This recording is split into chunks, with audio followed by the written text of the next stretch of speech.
It started as a routine traffic stop. At least, that's what they claimed. But what unfolded next was anything but ordinary. A young woman, on her way home, found herself at the mercy of two officers whose actions would shock her and her family to the core. She knew something was wrong, but she couldn't fight back against their authority. Fear turned to frustration, and frustration turned to desperation as the situation spiraled. What these officers didn't realize, however, was that her father was no ordinary man. He wasn't about to let their abuse of power go unchecked. As the truth behind their actions came to light, he vowed to seek justice, no matter how far he had to go. This story isn't just about one family's fight for accountability, it's about exposing a system that often protects its own. Stay with us as we uncover how one father refused to back down. The air felt thicker now, almost suffocating. Claire walked through the dimly lit hallway, her footsteps echoing off the cracked walls. She glanced around, but it was as if the building had swallowed any trace of life. The whispers in her mind had grown louder, urging her forward despite the unease gnawing at her. Every creak of the old wooden floors seemed like a warning, but she couldn't stop. Something told her she was close, closer than ever before. As she reached the door at the end of the hall, her hand hesitated over the handle. The house had been abandoned for years, yet there was a lingering presence. Someone, or something, was here with her. She could feel it in the way the shadows clung to the corners, in the way the air itself seemed to pulse.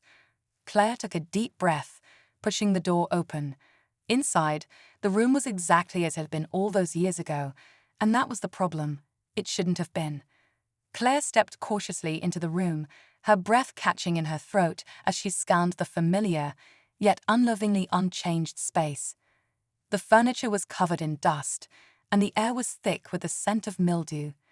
But it wasn't just the physical decay that unsettled her, it was the stillness. The room felt trapped in time, as though it had been waiting for her return. The walls, once painted a bright shade of blue, now faded to an unsettling grey. Yet, on the far wall, there was something new, a mark, a smear, almost like a handprint, streaked across the surface, dark and fresh. She stepped closer, her heart racing.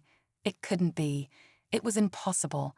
No one had been here in years, not since the incident that had driven everyone away. But the longer she stared at the mark, the more it felt like a sign, like someone, or something, was trying to reach her. Behind her, the faint sound of a door creaking open made her spin around, but there was no one there. Just the empty hallway stretching out behind her, its shadows long and ominous. Claire's pulse quickened as she backed away from the wall, her mind racing. Was it her imagination, or was she being drawn into something she couldn't control? With a trembling hand, she reached for the door, trying to silence the rush of thoughts flooding her mind.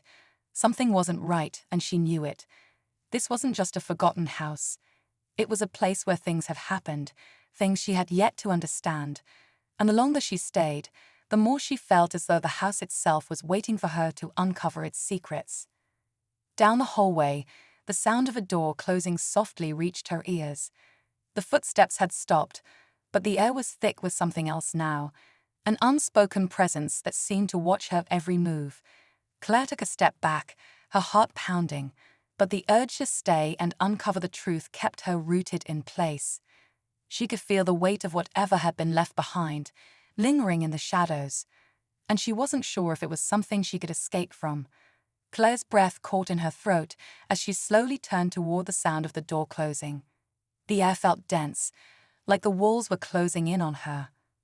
Her mind raced, but every thought seemed to tangle in her chest, the panic setting in with every second that passed. She knew she couldn't stay here much longer, yet something kept her rooted in place, something powerful and unrelenting. The footsteps were no longer faint. They were deliberate, slow, and coming closer. Suddenly, the faint sound of footsteps echoed from below. She froze, straining to listen. It couldn't be. She was alone, she had to be. Yet, the footsteps grew louder, closer. The floorboards groaned under the weight of someone, or something, moving through the house. Claire felt her chest tighten as she debated whether to investigate or flee, but the curiosity that had driven her here gnawed at her, pulling her forward.